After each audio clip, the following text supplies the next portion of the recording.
Down, hun. Hello. Let's try this again, shall we? Chris Godinez, licensed professional counselor, also the host of We Need to Talk on every Sunday at noon.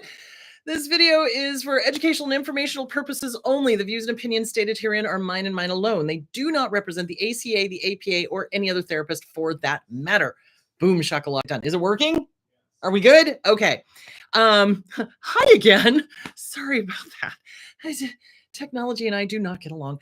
I'd like to thank my sponsor, BetterHelp, BetterHelp, betterhelp.com/Chris Godinez. They're an online therapy company. They're international. They're easy to use, easy to get onto. And I've had so much. Oh, hello, Spain. Oh my goodness. Hi, all you guys. That's awesome. I've had so many lovely comments from people using them going, oh my God, I love my therapist. This is great. I'm so happy with them. So thank you. BetterHelp.com/Chris Godinez. Okie dokie smoky. All right. So let's see. Stuff and things that are going on. So I am going to be doing personal appearances again. Yay! I love doing them. They make me so happy. I love meeting all you guys. It makes me happy. Houston is going to be April 13th. Pensacola is going to be April 20th. Charleston is going to be May 4th. Richmond, Virginia, is going to be June 22nd. Washington, D.C. is going to be July 20th.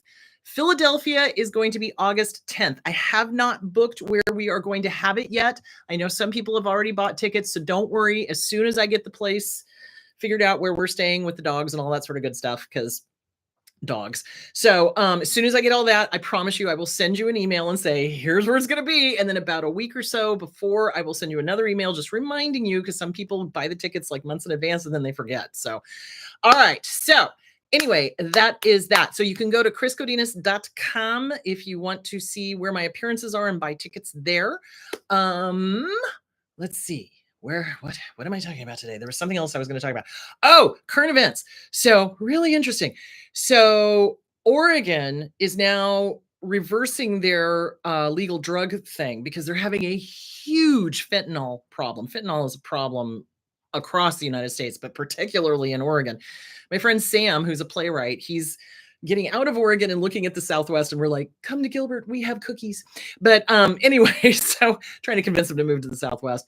I think he's going to go for Palm Springs though. But anyway, he and I were talking yesterday, and he was talking about how they didn't plan when they legalized the illegal drugs.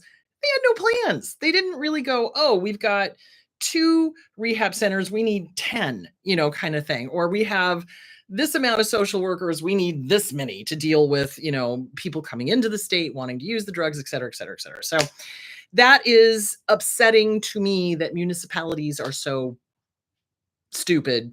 Yeah, don't get me started. I could say so much about Gilbert. Oh, I'm not going to though. Anyway, so the thing that is connected to that, though, is that there's been more studies on psilocybin, which is, magic mushrooms, and how it is helping people with depression. So my concern is that with politicians, it's always throw out the baby with the bathwater. And I'm like, can we have some, balance here? A little common sense. Obviously, common sense, not so common among politicians. But psilocybin has been shown to really help with depression, and they're getting studies together to legitimize it, which makes me very happy. So I honestly, because I've had several people who've had severe trauma, typical pharmaceutical resistant depression, nothing worked for them. The typical stuff didn't work. They finally had to do alternative. When they did the alternative, they were great.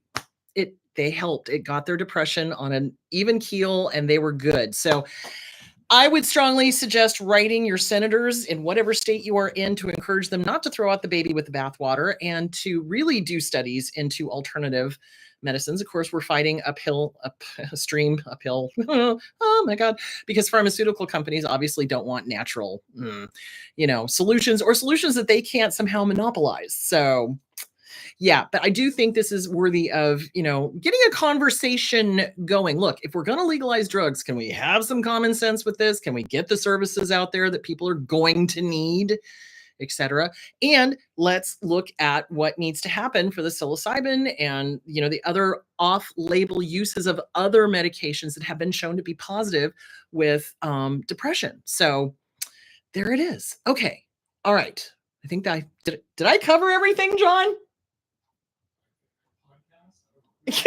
He's like, I don't know. Yeah, so I think that's what I wanted to talk about, is that it's really a good idea to start talking about this stuff.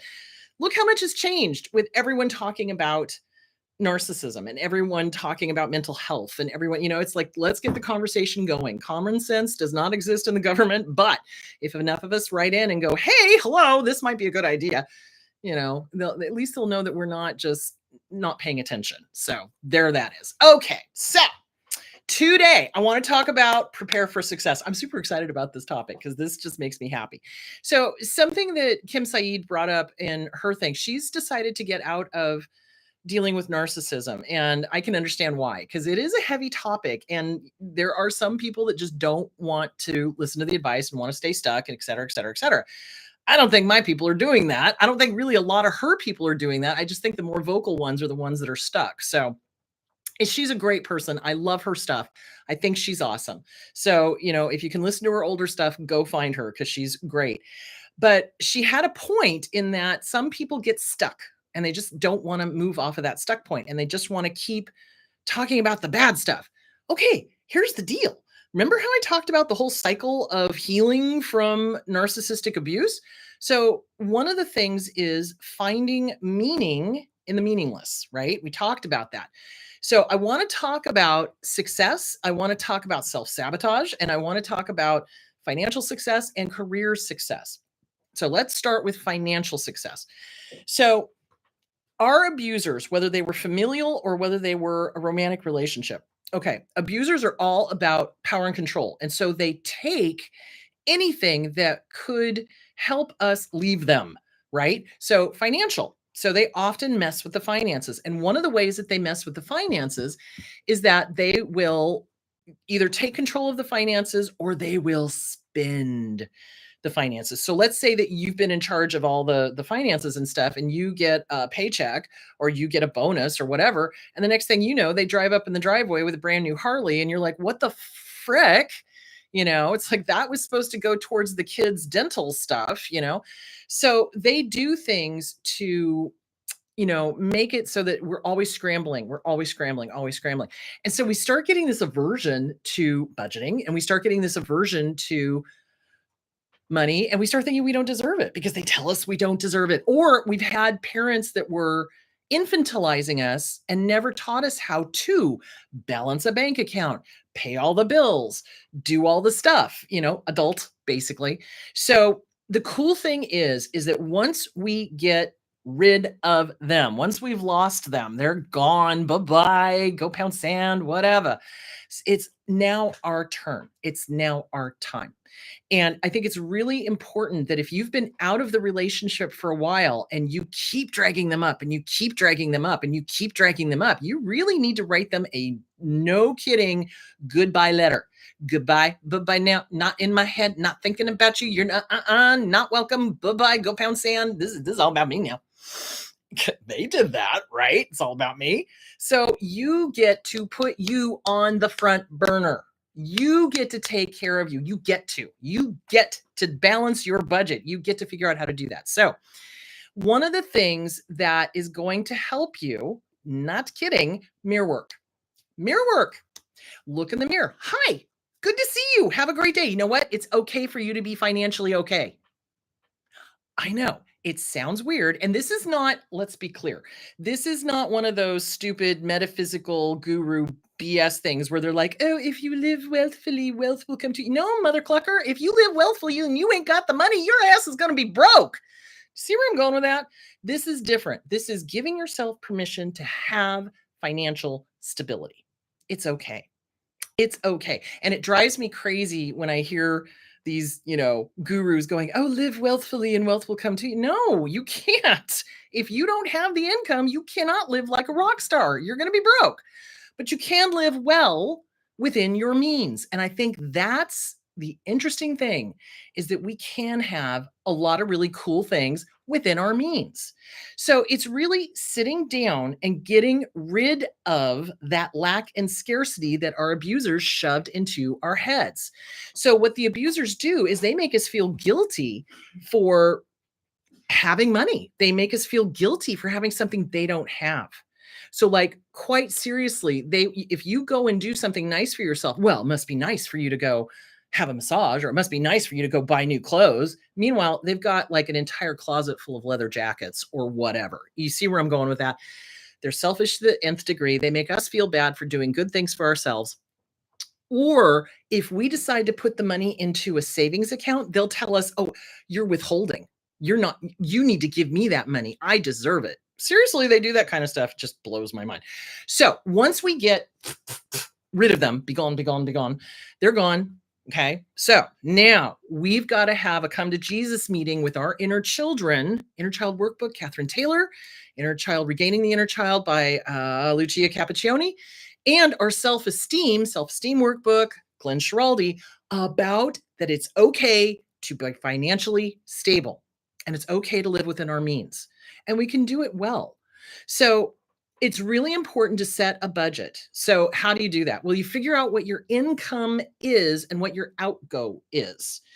And there's your budget. You know, it's like anything left over, okay, you can set that aside for fun stuff or for things that you need to do or things that, you know, and you want to make sure that you put stuff in savings. Must have savings. That is the one thing that I learned from working at the homeless shelter is that damn near everybody in this country is literally, and I think, you know, it's funny, Jack Osborne talked about it on his, oh, was it the Osbournes or was it Ghosts and Grits? He has two podcasts. I think it was Ghosts and Grits, but he was talking to, I can't remember if it was Dr. Drew, but almost everybody is like 9 meals away from homelessness. Like, you know, it's like, if the money runs out, you've got about 9 meals and that's it, you know, and that's not good. You want to have a savings for months. Okay. So how do you do that? Well, you start putting aside as much as you can, little bits, little bits, little bits, little bits. So like $25 a month, you know, that's not much. It's not, but it's something, right? And over time that builds up. You also want to be able to get something that's going to give you a good investment. And you've got to be able to, how do I explain this? You cannot just turn your money over to somebody and go, oh, here you go, invest it for me. No, you need to read up on whether they're reliable, whether they're honest, whether they're ethical, whether they're, you know, what are they investing in, all of that sort of stuff. And it doesn't have to be a huge amount of money. So, but the main thing is that money is yours and you have the right to have your own money. And I think that is huge. And I think getting out of the thinking that the narcissist has given us. So, for example, a lot of narcissists are very somatic, okay? All about their looks, all about their what they're wearing and this, that, and the other thing. And it has to be the best of the best of the best of the best. Well, no, it just has to be good enough. Doesn't have to be. This is the thing that drives me crazy. I will see people go and shop at needless markups, which Neiman Marcus, needless markups, when they can't afford a pot to piss in. And I'm just like, what are you doing? And it's because, oh, it's the image, it's the image, it's the image. Well, unless you're in that high stakes, higher level realm of society, you don't need that kind of quote unquote image. When I was going through graduate school, I was working at Robinson May just to support myself to go through graduate school, et cetera, et cetera. Hated it. Oh God, customer service.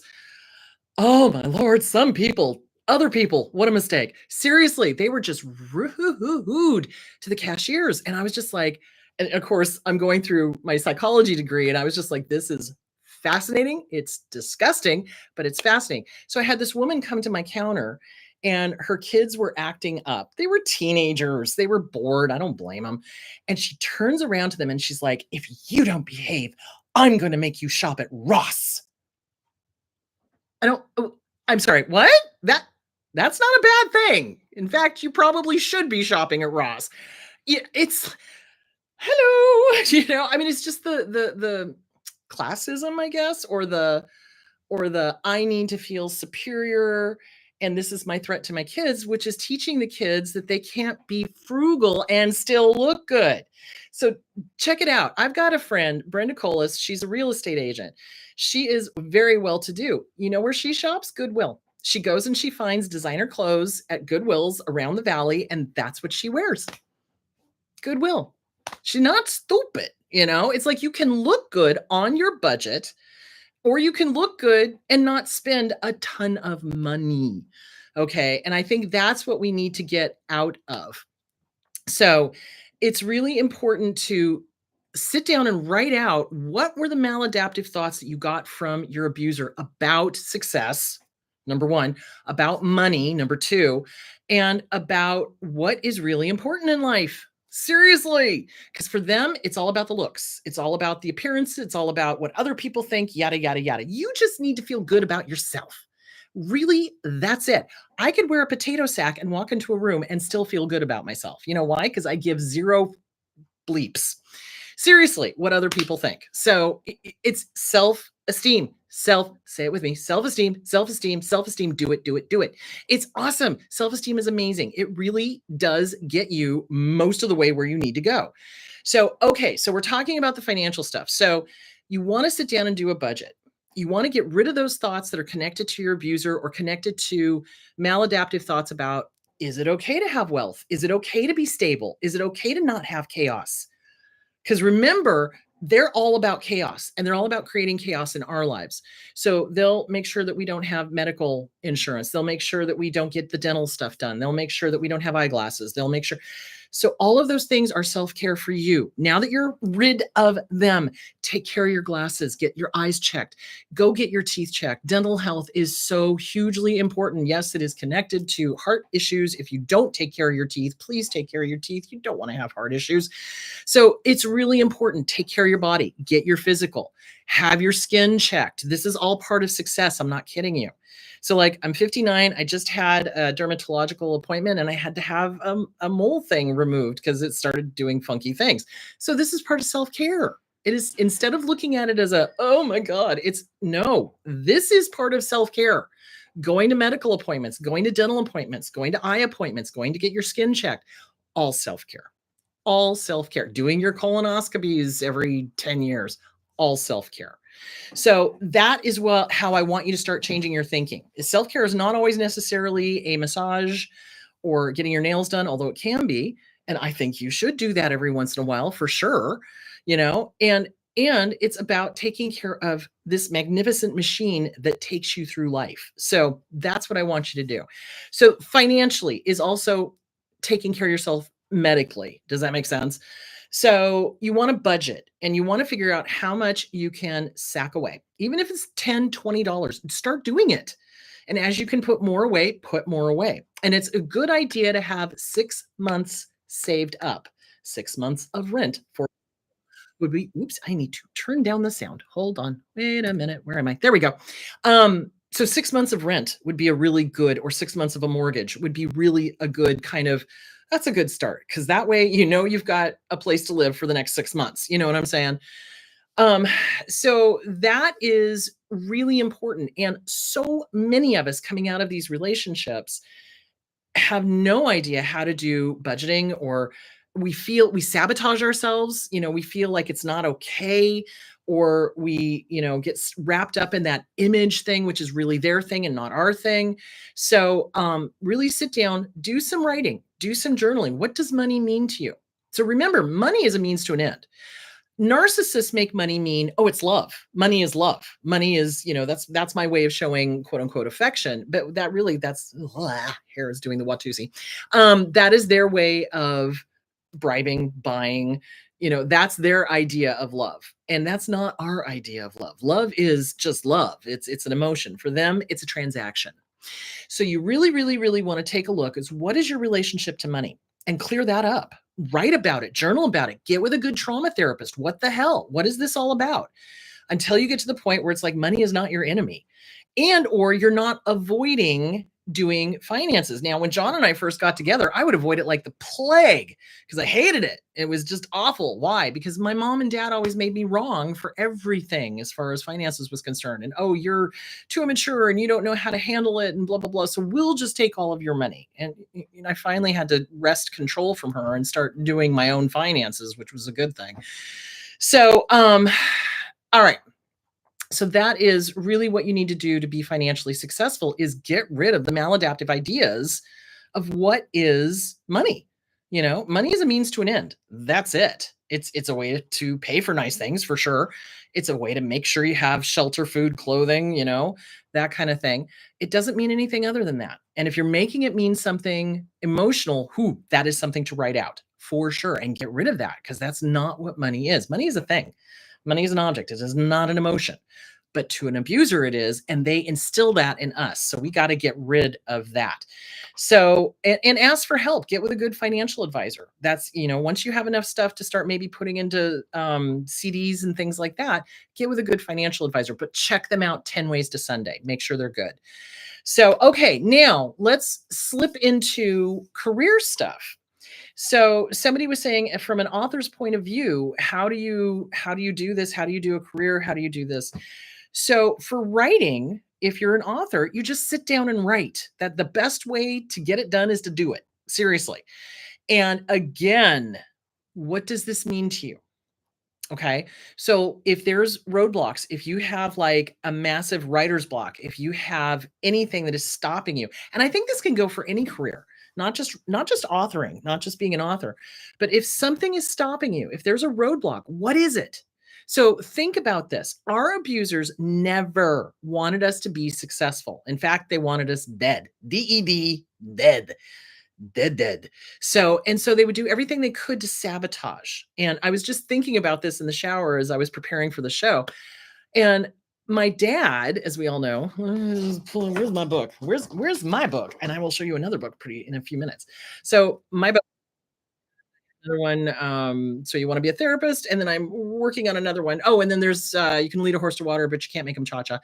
And I'm still working on the fourth one because I've just been busy. My dad would interfere with my education. So every few years, he'd rip me out of one school and put me into another. Well, then when I was in college, he ripped me out of college and put me into cosmetology school. Same pattern. I don't know why it just suddenly clicked in the shower, but I was just like, wait a minute. So he did the same thing. And so our abusers are constantly sabotaging. They're constantly pulling us off course. No, no, no, I don't want you to look at that. I want you to look at this. Something that they knew that we had no interest in. So he determined that I needed to go to cosmetology school, which I had no interest. Guys, you know me. How much makeup do I put on? Mascara, lipstick, maybe some eye stuff. That's about it. My hair, I don't care. So he was like, oh no, you need to be a cosmetologist. Well, now realizing he was threatened by me. He didn't want me to finish college. He didn't want me to get my degree. He didn't want me to be better than he was. Boom. That's the mic drop. They don't want us to be better than they are. So we get this subconscious, it's not okay. I constantly, I need to be over here. I need to be over here. No, you need to be right here, present moment. Okay. So they do as much as they can to drag us off course. So if you are looking for a career or a career change, go do. If you're looking to write, go do. So when I'm writing my books, when I'm not off in 100,000 different million directions and too much caffeine, I write for an hour. I write for an hour a day, and then I will go back through and I will read it out loud to do the editing, because I also do the audios myself. I don't hire an actor for it because I am an actor, so I'm going to do it myself. So anyway, because I do not want one of those actors that's going to give it the wrong intonation. Like, I know, like the CPTSD book, the person who does the audible, I'm just like, nails on a blackboard. Anyway, so you write it, you edit it, you read it, you re-edit it, and you don't get stuck in perfect pictures. Seriously, or perfectionism. That is another thing that gets us stuck, which is all about fear. So all of the things that stop us from being able to do our finances, to being able to look for a career, is all fear-based. I know it's thanks, Dad. Go pound sand. Anyway, so it's really important to work on what is stopping you. What is the fear? How are you self-sabotaging? What's going on? How are you stopping yourself from being amazing? Seriously, because you all are amazing. So speaking of books, this is one of my listeners. This is Judy Kowalski, The Art of the Bristle. And she talks about her abuse, which is freaking, there we go. There we are. Freaking awesome. Because other abusees need to know that they're not alone. And that's why I encourage you guys, write your story, sing your story, Poet your story. Do art with your story. Do it. Get it out there. It's going to help you and it's going to help other people. So, career work, fear of failure. That's huge. But the funny thing of it is we know how to fail. They've made sure that we've failed multiple times. And sometimes it's not so much the fear of failure, so much. I mean, that is there, but it's the fear of success. Holy crap, what do I do if I'm successful? Well, I've never had that before. What does that feel like? Is somebody going to come along and take it? Oh my God. So, yeah, it's the fear of success or the fear of being critiqued. Think about this. So, we release something into the wild, social media, a book, whatever. Oh, there are trolls. Oh, there are. Oh, my good Lord. Yes. And I can guarantee you all of those trolls are freaking disordered. So, you just got to kind of consider the source and let them go with love or not. Go pound sand. You know what I'm saying? So, it's a thing. We have so much of this inner child stuff. Oh my God, what if somebody judges me? Oh my God, what if somebody's mean to me? Oh my God, what if they don't like what I've put out? Oh my God, what if what if they hate me? What if they do this? What if they do? Okay, they might. They absolutely, everybody's entitled to their opinion. You don't have to accept it as God's truth. You know what I'm saying? So you kind of got to consider the source and let it go. And that is so hard for us because we've been so hypersensitive to the criticism, the not good enough, the all of that. So that's another thing to journal about and get out of your system, no matter what your career is. Now, here's the other thing. Allow yourself to explore. Narcissists never allow their kids to explore. It's the kids have to be little mini me's, right? They're either the mini me's or they're the scapegoat or they're the golden child or they're the, whatever, the ignored child or whatever. They can't allow the kid to just go figure it out. If my dad had left me the bleep alone, I would have figured it out because people always come to me to talk. That's been something that's gone on since I was a kid. So I probably would have gone, acting, interesting, psychology, more interesting, So, but I was never allowed to do that. Why? Well, I think he was threatened by me and he wanted to put me in my place. Oh, you're not smart. You're gonna be a cosmetology person. Because in his mind, he was such a judgmental POS. In his mind, people who did cosmetology were not smart. I'm sorry. People who do cosmetology, very smart. Thank you very much. I have no idea how to do hair. I mean, I do, but I don't. You know what I'm saying? Makeup, clueless. It takes certain smarts to do that. It takes artistic smarts, and that is hugely important. But to a narcissist, if they're cerebral, artistic, no, it's got to be cerebral. It's got to be, it's got to be intellectual. It's got to be this. It's got to be that. BS. Absolute BS. Some of the coolest people I know are nail techs, hair technicians, people that do nothing but dye hair. Oh my God, that's chemistry. That is all chemistry. I don't know whether they realize it or not, but it's all chemistry. It's like peroxide to the color and how long and this, that, and the other thing. And yeah, so judgmental a-hole trying to put people in their place. So we've never been given the permission to just go explore. So give yourself permission to go explore. And it's okay if it doesn't work out. So like if you try something and it doesn't work out, that's okay. At least you can check that off the list and go, okay, well, I don't want to be an office assistant, because I did office work for a long time. And it was a great way to support myself while I was going through school. I did work as a waitress. That was a great way to support myself going through school. I did work at Robinson May. And I was like, no, I don't want to do any of those. No, thank you. So it's good to find out what you don't like as well as what you do like. Now, somebody has said, do what you love. Oh, thank you, Heather. Do what you love and, you'll never hate your job, blah, blah, blah. I can see that. Do what you're passionate about is I think what's interesting. And somebody said, do a hobby. And I'm like, no, don't do your hobby unless it's something you enjoy doing every day. And it's not going to take that enjoyment away from you. So for example, I love psychology. I love it. So to me, this is exciting and wonderful and fun to help people. It fills my teapot. That's what I wanted to get back to. Filling your teapot. So when we were talking about grief last week, the stages of going through healing, which is not linear, it's all over the place, but one of them is finding meaning. And so a lot of us get stuck in, why did all this horrible stuff happen to me? Well, why is not the question to ask. It's what now? What do I do with it? Okay, here's all these horrible things. Here's the awful stuff that happened. How can I make lemonade out of this horrible stuff? How can I make this better for me? How can I make this better for other people? So you really, really, really want to find meaning and do something meaningful to you. Okay. Not everybody's going to be able to become a psychologist. John and I had this talk the other day, and he was just like, you know what, hun? I just don't have the patience. And I'm like, yeah, it's good you work with technology and I work with people. Thank you very much. So, you've got to find what your strength is and play to that. Now, narcissists don't allow us to play to our strength. Or if they see we have a strength, they try to make us doubt it. Oh man, flip them the bird. How dare they? So play to your strength. Figure out what you did like doing prior to the abuser. What would you like to try again? What would you like to? And if you can't do that field, what's related? What can you do that's related? So it's really important to start playing around, like playing. This is why playing is so hugely important, is that we play so we can figure out what we want to do, who we are, what we enjoy, what we don't enjoy. So it's the same thing with a career. So here's the thing. The world has changed dramatically. Dramatically. From like when I grew up, when I tell my great nephew, yeah, we didn't have the internet, he looks at me like I just grew 3 heads. So things have changed. It's like the degrees don't matter that much anymore.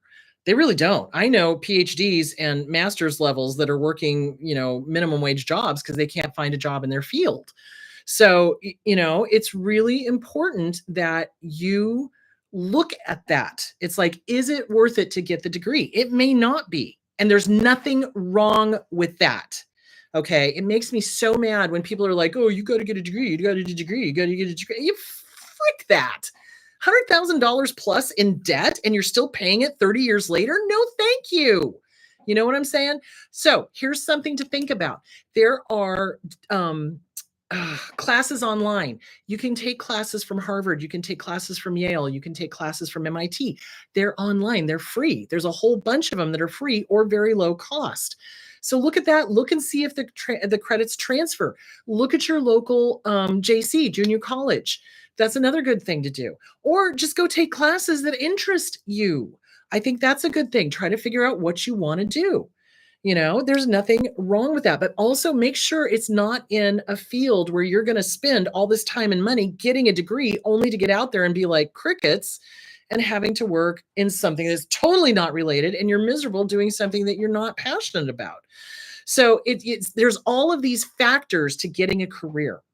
I'm really, in a way, lucky in a way. And it's how you think about things. Cause it's like, I was thinking about, it's like, how different would my life have been had my dad and my mom been normal? I would have had a very, very different life, but it didn't fall out that way. So what can I do with it? I can help people. I can make sure that nobody goes through the same thing I did, or if they're going through it, I can give them a map to go, here's how you get out. So that's why it's important to kind of figure out what do you want to do? How can you bring meaning to your life? How can you fill your pot? So doing what I do fills my pot. It makes me feel very helpful. It makes me feel very like it wasn't all for naught. Does that make sense? And I think writing books helps that too. Whether you decide to go into psychology or whether you just write a book like Judy did, it's kind of like this might help somebody. My experiences, I'll bet you somebody can relate to it. So think about it. So, and you can do both. You can work on your career and you can be an author. You can do two things at once. So don't limit yourself and don't let the naysayers, because there's going to be a lot of them, get to you. I mean, I had people go, oh no, you can't do a YouTube channel. You can't do this. You can't do that. I'm like, watch me. You literally just have to kind of consider the source and kind of figure out what's their agenda. What is their agenda? Why are they trying to stop you? Because you would think a healthy, normal person would go, oh, I dig it. You want to make sure people are healthy and happy and whole and moving along and have a roadmap. Cool, do it. But somebody who's a naysayer and you're doing something that's not only going to help you, but is going to help a lot of people. That's where you kind of got to go, what's their agenda? What are they afraid of? Why do they not want me to talk about this? Things to think about. So, to sum up, because I've gone way too long. Okay, to sum up, It's really important to get with a good trauma therapist to work on all the mistaken thoughts, mistaken beliefs around success, all the fear, all of the, oh my God, I can't be successful. I don't know what to do with it. Holy cow, somebody's going to take it away from me, blah, blah, blah. That's, honestly, I think that's what drives a lot of social influencer type of things. They're afraid of being ignored because the financial stuff goes away, et cetera, et cetera, et cetera. So, I mean, for me, I just want to help people. If I have a sponsor, great. If I don't have a sponsor, great. I don't care.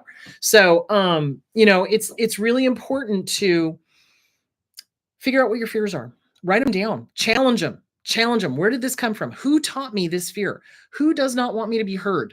Who does not want me to be successful, and why? What's that all about? And then get rid of it. And you basically have to kind of gird your loins and just charge into the battle and be like, okay, here we go. Doing it. Watch me. If I fail, I fail. If I succeed, I succeed. Great. This is me against me. It's not me against anybody else. And I think that's where we also get stuck, besides the perfection. Oh, it has to be perfect. It has to be perfect. It has to be perfect. No, it doesn't have to be perfect. Just has to be good enough. But I think also that competition. Oh my God, I'm in competition. Oh my God, somebody else is doing this and I need to be doing that. No, you are in competition with no one but yourself, who you were yesterday. That's it. Seriously. So you got to get rid of all of that narcissistic thinking, because that's been taught to us. Those are learned behaviors. Those are fleas. Squish the fleas, squish the fleas. So those are all fleas. Get rid of all of that and focus in on, what do you want to do and how do you want to get there? That's another thing.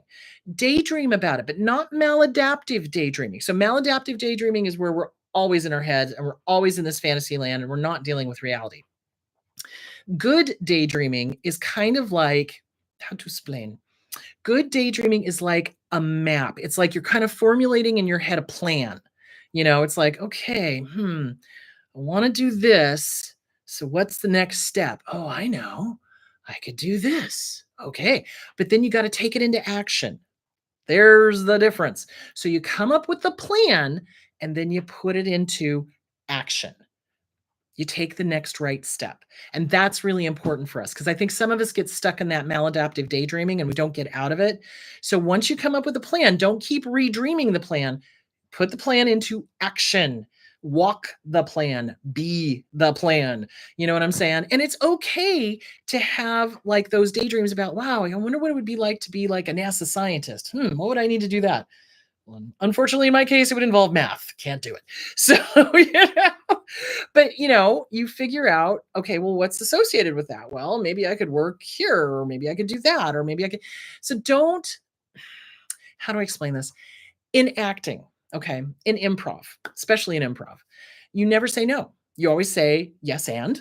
It's like, well, yes and what's the next? Because it's an and world. If you say no, if an actor comes up with a suggestion and you say no, well, then the scene dies. Do you see where I'm going with that?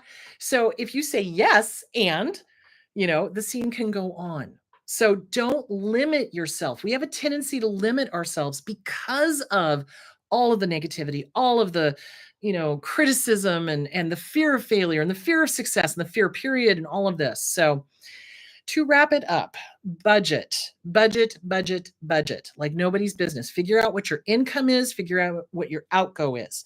Start saving like nobody's business. Seriously, start putting it away. You want to, in this economy especially, you want to make sure that you're good to go for like months so that you can find another job, so that you're not terrified of being unemployed, maybe, because, these corporations are letting go of people left, right, and center.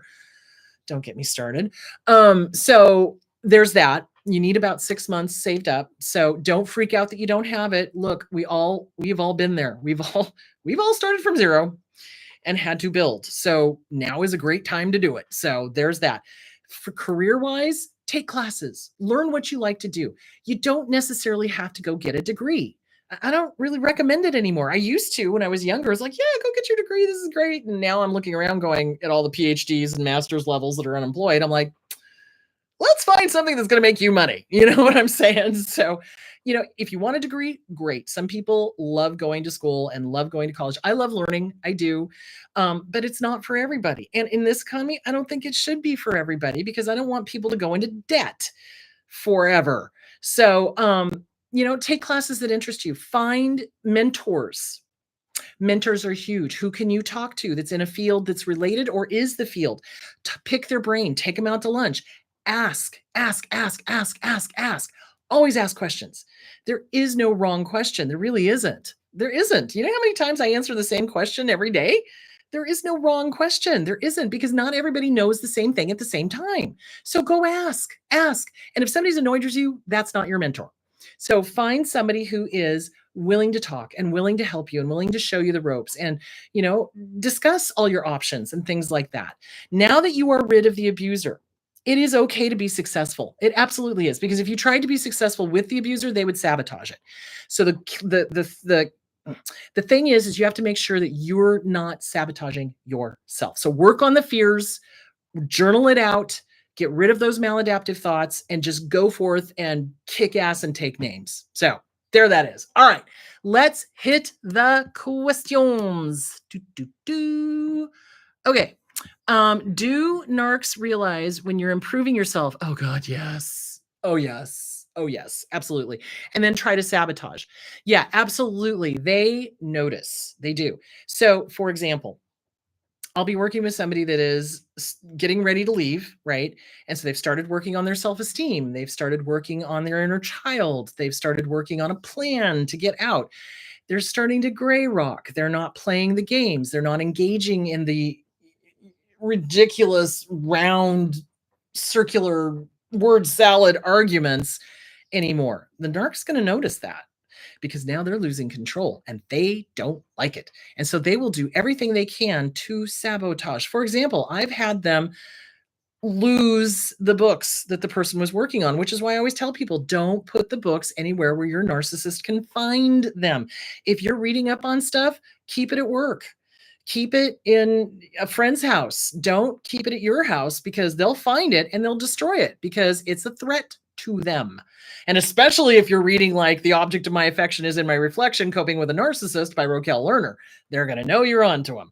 So yeah, you got to be smart about it. And it's not just smart about it. It's emotionally, we want to believe that they're not as bad as they are. But the truth is, they're worse than we think they are.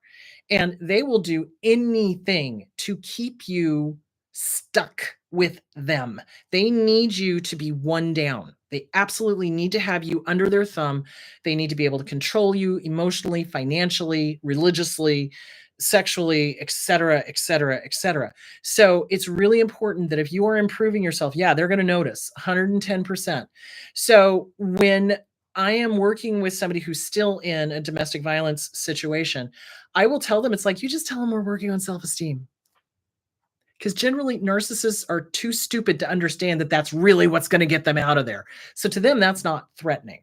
So, but if the behavior starts changing enough, now it's threatening. Does that make sense? So you want to keep your books somewhere where they cannot get them.